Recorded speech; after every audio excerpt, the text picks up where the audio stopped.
पछुआ हवा की रफ्तार में कमी आने और बादल छाए रहने के कारण लोगों को गर्मी से मामूली राहत मिली है। मौसम विभाग से प्राप्त जानकारी के अनुसार आज कहीं भी लू की स्थिति नहीं रही। 40.5 डिग्री सेल्सियस अधिकतम तापमान के साथ औरंगाबाद आज राज्य का सबसे गर्म स्थान रहा। मौसम विज्ञान केंद्र पटना की वैज्ञानिक नेहा कुमारी ने बताया कि अगले 3 दिनों तक तापमान में कोई परिवर्तन नहीं होगा। उसके बाद अगले 2 दिनों में तापमान में 2 से 3 डिग्री सेल्सियस बढ़ोतरी की संभावना है। इधर मौसम विभाग ने कहा है कि 15 और 16 मई को राज्य के उत्तर पूर्व और दक्षिण पूर्व हिस्सों में कुछ स्थानों पर मेघ गर्जन के साथ बारिश हो सकती है। रेलवे ने सेवानिवृत्त अग्निवीरों को 15% आरक्षण दिए जाने की घोषणा की है। रेलवे विभिन्न अराजपत्रित पदों की सीधी भर्ती के कोटे के तहत सेवानिवृत्त अग्निवीरों को यह सुविधा प्रदान करेगा। रेलवे बोर्ड ने इस संबंध में दिशा निर्देश जारी कर दिए हैं। दिशा निर्देशों में कहा गया है कि अग्निवीरों को लेवल 1 के पदों पर 10% और लेवल 2 के पदों पर 5% आरक्षण दिया जाएगा। साथ ही उन्हें आयु सीमा और शारीरिक दक्षता परीक्षा में भी छूट दी जाएगी। अग्निवीरों के पहले बैच को आयु सीमा में 5 वर्ष और उसके बाद के बैच को 3 वर्ष की छूट मिलेगी। यह छूट विभिन्न आरक्षण श्रेणियों के लिए निर्धारित वर्तमान आयु सीमा के अतिरिक्त होगी। राष्ट्रीय विधिक सेवा प्राधिकार की ओर से राष्ट्रीय लोक अदालत का आयोजन कल किया जाएगा। पटना उच्च न्यायालय के अलावा विभिन्न जिला अदालतों और अनुमंडल न्यायालयों में राष्ट्रीय लोक अदालत को लेकर तैयारियां पूरी कर ली गई हैं। आपसी सहमति और समझौते से सुलझाए जाने योग्य मामलों के निष्पादन के लिए कई बेंच का गठन किया गया है। इस दौरान बैंक ऋण वसूली, दुर्घटना बीमा दावा, टेलीफोन बिजली बिल विवाद, वैवाहिक विवाद, सेवानिवृत्ति संबंधी विवाद और श्रम विवाद समेत विभिन्न प्रकार के दीवानी मामलों का निष्पादन किया जाएगा। इसके अलावा कुछ फौजदारी मामलों की भी सुनवाई होगी। आज अंतर्राष्ट्रीय नर्स दिवस है। प्रत्येक वर्ष 12 मई को आधुनिक नर्सिंग की संस्थापक फ्लोरेंस नाइटिंगेल की जयंती के उपलक्ष्य में यह दिवस मनाया जाता है। इस वर्ष अंतर्राष्ट्रीय नर्स दिवस की थीम है हमारी नर्सें हमारा भविष्य। बिहार प्रगतिशील लेखक संघ का 17वां राज्य स्तरीय सम्मेलन कल से पटना में शुरू हो रहा है। 2 दिनों तक चलने वाले इस सम्मेलन में राज्य के विभिन्न जिलों से लगभग 150 प्रतिनिधि हिस्सा लेंगे। संघ का पिछला सम्मेलन 2019 में छपरा में हुआ था। इसकी स्थापना वर्ष 1944 में हुई थी और इसके संस्थापक अध्यक्ष राष्ट्रकवि रामधारी सिंह दिनकर थे। मुजफ्फरपुर जिले के कथैया थाना क्षेत्र के जसोली गांव में एक घर में आग लग जाने से 3 लोगों की झुलसकर मौत हो गई। पुलिस ने बताया कि खाना बनाने के दौरान आग लग जाने से ये हादसा हुआ। इस हादसे में 5 घर जलकर नष्ट हो गए। इधर कटिहार जिले के फलका प्रखंड अंतर्गत भरसिया पंचायत के चाबुनटोला वार्ड संख्या 3 में आग लग जाने से 80 घर जलकर राख हो गए। अगलगी की घटना में कई मवेशियों की भी मौत हो गई। दूसरी तरफ सीतामढ़ी जिले के नानपुर थाना क्षेत्र के महिसौथा गांव में आग लगने से 3 घर जलकर नष्ट हो गए। रोहतास जिले के नौहट्टा प्रखंड के नवाडीह कला गांव के पास एक बस अनियंत्रित होकर पेड़ से टकरा गई। इस हादसे में बस चालक की मौत हो गई जबकि उपचालक गंभीर रूप से घायल हो गया। वहीं औरंगाबाद जिले के सलैया थाना क्षेत्र अंतर्गत बेला गांव के पास एक ट्रैक्टर के पलट जाने से एक व्यक्ति की मौत हो गई जबकि 4 अन्य घायल हो गए।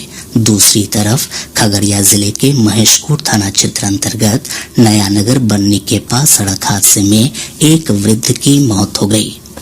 कैमूर की विशेष पॉक्सो अदालत ने नाबालिग से दुष्कर्म के लगभग 9 महीने पुराने एक मामले में दोषी अजय कुमार राम को 25 वर्ष कारावास और 50,000 रुपए अर्थदंड की सजा सुनाई है।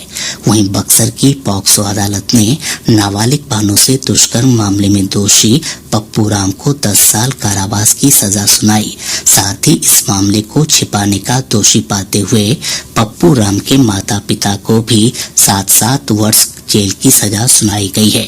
साथ ही अदालत ने तीनों पर 10-10 हजार रुपए का जुर्माना भी किया है। गोपालगंज जिले के उचका गांव थाना क्षेत्र के जमसट गांव के पास पुलिस ने छापेमारी कर एक मिनीगन फैक्ट्री का उद्भेदन किया है। मौके से निर्मित अर्धनिर्मित हथियार और हथियार बनाने के उपकरणों के साथ 3 लोगों की गिरफ्तारी हुई है। शेखपुरा में श्रम संसाधन विभाग के सहयोग से जिला नियोजनालय द्वारा आयोजित नियोजन सह मार्गदर्शन मेला में 36 युवकों का नौकरी के वास्ते चयन किया गया।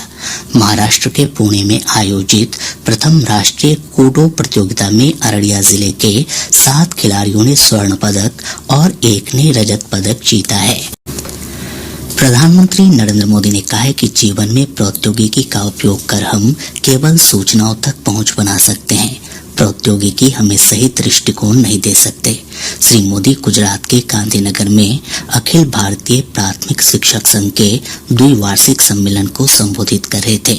उन्होंने कहा कि बदलते समय और चुनौतियों के साथ शिक्षक की भूमिका भी बदल रही है। वर्तमान संदर्भ में शिक्षकों के सामने छात्रों की बढ़ती जिज्ञासा को शांत करना और स्वयं को नवीनतम ज्ञान से अवगत रखने की चुनौती है। प्रधानमंत्री ने कहा कि छात्रों के प्रति शिक्षकों में जिम्मेदारी का बोध देश को मजबूत भविष्य की ओर ले जाएगा। नई शिक्षा नीति का उल्लेख करते हुए श्री मोदी ने कहा कि नई नीति व्यावहारिकता आधारित शिक्षा तथा मातृभाषा में शिक्षा उपलब्ध कराने पर जोर देती है और इससे ग्रामीण क्षेत्रों में शिक्षकों को लाभ होगा। संसदीय कार्य मंत्री विजय कुमार चौधरी ने कहा कि राज्य सरकार जातीय गणना कराने के लिए प्रतिबद्ध है। आज पटना में संवाददाताओं से बातचीत में श्री चौधरी ने कहा कि यदि आवश्यकता हुई तो सरकार जातीय गणना करवाने के लिए कानून भी बना सकती है। उन्होंने कहा कि सरकार को उम्मीद है कि सुप्रीम कोर्ट से इस मामले में राहत मिलेगी। राज्य सरकार ने चौथे कृषि रोड मैप को मंजूरी दे दी है। मुख्यमंत्री नीतीश कुमार की अध्यक्षता में आज हुई मंत्रिमंडल की बैठक में 2023 से 2028 तक कार्यान्वित होने वाले कृषि रोड मैप को स्वीकृति प्रदान की गई। इस पर लगभग 1,62,269 करोड़ रुपए खर्च किए जाएंगे। एक अन्य फैसले में मंत्रिमंडल ने साइबर अपराधों पर नियंत्रण के लिए प्रत्येक जिले में साइबर पुलिस थाना खोलने को मंजूरी दे दी है। 38 जिलों के अलावा 6 रेल पुलिस अधीक्षकों के अंतर्गत ये साइबर थाने खोले जाएंगे। ओडिशा के मुख्यमंत्री नवीन पटनायक ने कहा है कि बीजू जनता दल विधानसभा चुनाव और आम चुनाव अकेले ही अपने दम पर लड़ेगी। नई दिल्ली में संवाददाताओं से बातचीत में उन्होंने कहा कि अभी देश में तीसरे मोर्चे की कोई संभावना नहीं है। श्री पटनायक की यह टिप्पणी बिहार के मुख्यमंत्री नीतीश कुमार के साथ उनकी मुलाकात के बाद आई है। राष्ट्रीय पिछड़ा वर्ग आयोग के अध्यक्ष हंसराज अहीर ने आज पटना में केंद्र सरकार की विभिन्न योजनाओं और कार्यक्रमों को लागू करने के बारे में जानकारी प्राप्त की। श्री अहीर ने विभिन्न विभागों के आरक्षण संबंधी रोस्टर की जांच की। उन्होंने राज्य के मुख्य सचिव को रोस्टर दुरुस्त करने के निर्देश दिए।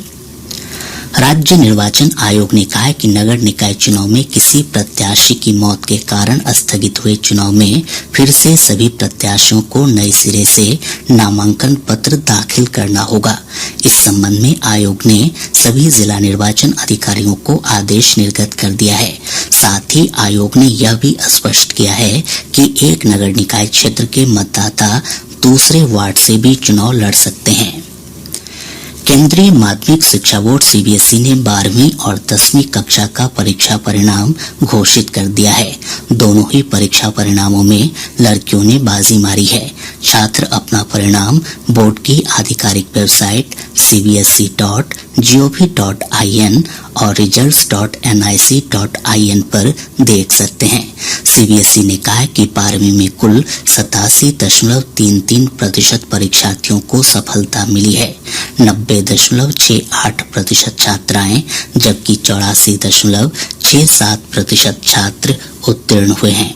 इस बार पटना जोन से 85.47% विद्यार्थी सफल रहे। वहीं 10वीं की परीक्षा में 93.12% परीक्षार्थी सफल घोषित हुए हैं। 94.25% लड़कियां और 92.27% लड़के उत्तीर्ण हुए हैं। पटना जोन से 94.57% छात्र छात्राओं को 10वीं की परीक्षा में सफलता मिली है। प्रधानमंत्री नरेंद्र मोदी ने सीबीएसई की 10वीं और 12वीं की परीक्षा पास करने वाले छात्रों को बधाई दी है। अपने ट्वीट संदेशों में उन्होंने कहा कि विद्यार्थियों की मेहनत और दृढ़ संकल्प पर उन्हें गर्व है। प्रधानमंत्री ने छात्रों के अभिभावकों और शिक्षकों को भी उनकी सफलता के लिए बधाई दी और उनके उज्जवल भविष्य की कामना की। 12वीं की परीक्षा में बेहतर प्रदर्शन नहीं कर पाने वाले विद्यार्थियों के लिए श्री मोदी ने कहा कि आने वाले समय में उनके लिए भी अपार संभावनाएं हैं। उन्होंने कहा कि परीक्षा का एक सेट छात्रों को परिभाषित नहीं करता। उन्होंने छात्रों को उन क्षेत्रों पर अपनी प्रतिभा का उपयोग करने को कहा जिनमें उनकी रुचि हो।